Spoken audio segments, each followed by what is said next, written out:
Hey guys, welcome back to my channel. So today's video is going to be a super special video for me because Urban Decay came out with a Game of Thrones collaboration. And if anybody knows me, you guys know I'm obsessed with Game of Thrones. I'm a huge super fan. So when I found out that a makeup collection was coming out based on Game of Thrones, I was beyond excited.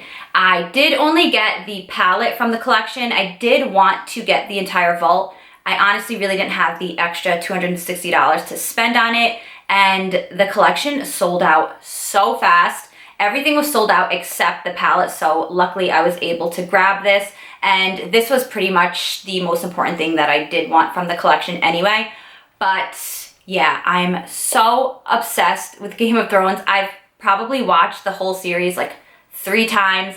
I watch all the YouTube videos analyzing and just going over every single episode. I'm just obsessed. And I even wore my Mother of Dragons shirt today for the video. But yeah, so this video is just going to be a review on the palette, and then I'm going to show you guys how I got this makeup look right here.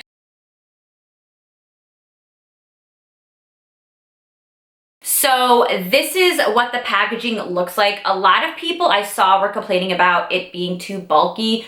I kind of look at this more as like a collector's item, so I think the packaging is so cute. And honestly, this is not the type of palette that I would take to like travel with anyway. On the front, it has just a picture of the Iron Throne, and then it just says Game of Thrones Urban Decay. And on the side here, I guess it's like a map of Westeros, I'm assuming. But it opens up, it's kind of like a book.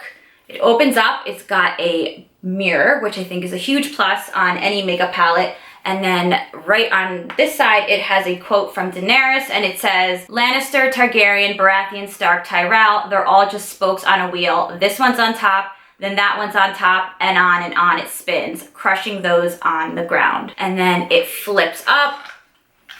And then you have the Iron Throne, which I think is such a cute little added touch. And then on the inside here, there's a quote from Tyrion Lannister. And it says, never forget what you are. The rest of the world will not. Wear it like armor, and it can never be used to hurt you. Which is what Tyrion says to Jon Snow, I believe in the first episode. He's talking to him about being a bastard and him not being accepted like Tyrion has always felt his whole life. And it's just a quote that he says to him just to kind of like lift him up and accept who he is. That way no one could use it against him. So I thought that was really nice that they added that in there. Now for the eyeshadows. So it kind of like opens up like a drawer here underneath, and it separates. And these are the gorgeous eyeshadows. They have them all kind of grouped into like different houses. The one up here is, the theme is Hard Home. So all the shades in this category are based around North of the Wall. So it has themes from the Wildlings and the White Walkers.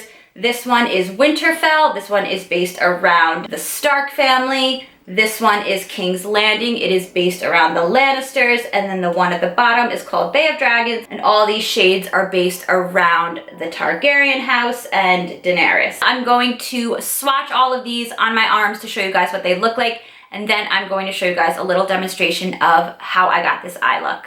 So the first group of shades is based around Hard Home, the Wildlings, and North of the Wall.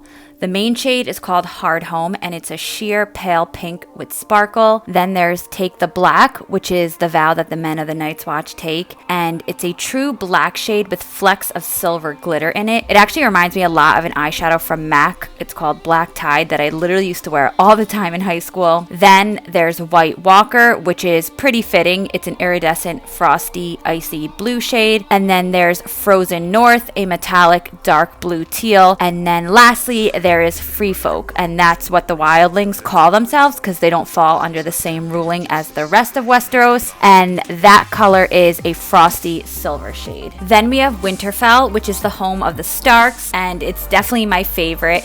It's a stunning antique gold glitter, and the texture is a lot more chunkier, which makes it a little harder to work with, but it's still a gorgeous color. Then there's Nymeria, which is the name of Arya Stark's direwolf. I did hear a rumor that they may have Nymeria and her wolf pack make a cameo this season, but I'm not sure if that'll happen. But anyway, Nymeria is a matte, soft, warm brown, very similar to soft brown from MAC. Then this gorgeous dark satin brown shade is called Winter is Here. This reminds me so much of Mulch from MAC, and this is also a shade that was literally my ride or die for years. Then we have Werewood Leaves, which is a dark plum satin shade, and this is obviously the color of the leaves on the werewood tree. Then lastly, the Sight, which is a frosty forest green with a little bit of sparkle. Now onto King's Landing, which is the capital where the king resides. This is a pale, light, sparkly gold shade. Then we have Red Keep, a frosty, dark copper. Casterly Rock, which is the home of the Lannisters. It's a soft bronze shade. House Lannister, which is a medium matte peach. And then Lannister Red, a red brick matte brown, very similar to MAC Brown Script, but with a little bit more red in it.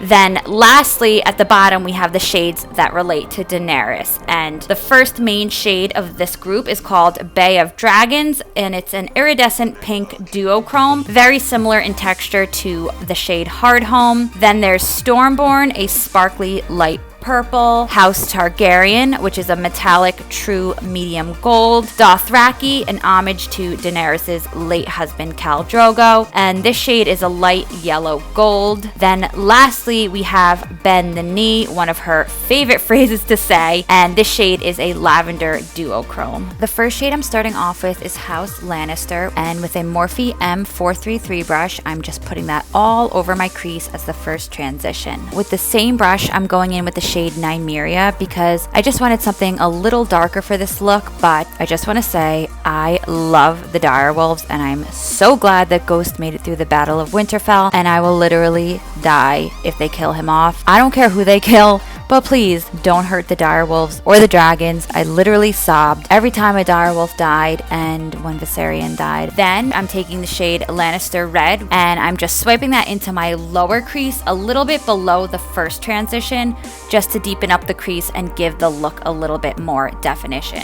Then for the outer corner, I'm taking Werewood Leaves, and with a Morphe M411, I love using this brush to stamp the shade in the outer V, and then I will go in with a fluffier brush, and I believe that this one's from Morphe as well. It's super old and the writing wore off, but I'm just pretty much blending that out and then bringing it in towards the center of my eye.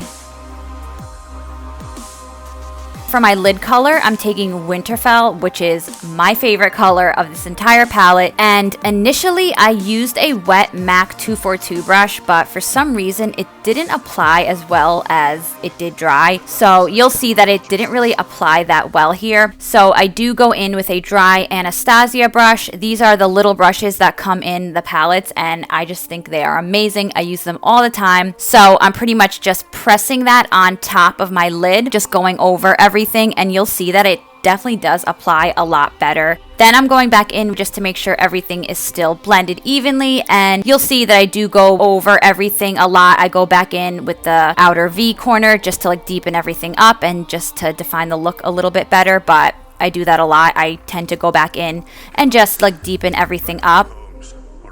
Then I took more of Winterfell, and this time I tried it out with my finger, and it's super hard to do with long nails. I just know that this is the best way to apply these like chunkier, more textured shadows. You obviously can't really see what I'm doing that well, but I definitely think that it applied best this way.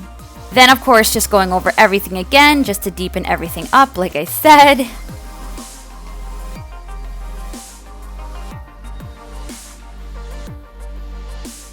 Then I took the shade King's Landing, which honestly is not really the ideal shade that I would use for my brow bone highlight. It's a little bit too glittery for my liking, but I just felt like this was the best one in the palette and the best one that would match this look. Then I took a teeny tiny Morphe M213 brush. I love this brush, and I am just applying more of that King's Landing shade in my inner tear duct as well. You can clearly see I did my liner and lashes off camera, and of course I forgot to hit record when I filmed myself doing my lower lash line. Just gonna go over what I did. I used Frozen Night. I'm using this as a pop of color, and I'm just pressing this into my lower lash line with a flat definer brush. Then I'm just taking a black pencil liner and lining my waterline with that. And then, yeah, the look is done. I totally forgot to record an outro, so I'm sorry about that. But yeah, this is the finished look. I hope you guys enjoyed this video. I had so much fun doing it. Let me know if you guys are super hardcore Game of Thrones fans like me. I'm so excited for this season, and I'm really upset that it's ending. So I kind of don't want it to be over with, but I'm excited to see the last few episodes. But yeah, let me know what you guys thought. Please subscribe if you guys haven't already, and definitely give this video a like if you did enjoy it, and I will see you guys in my next video.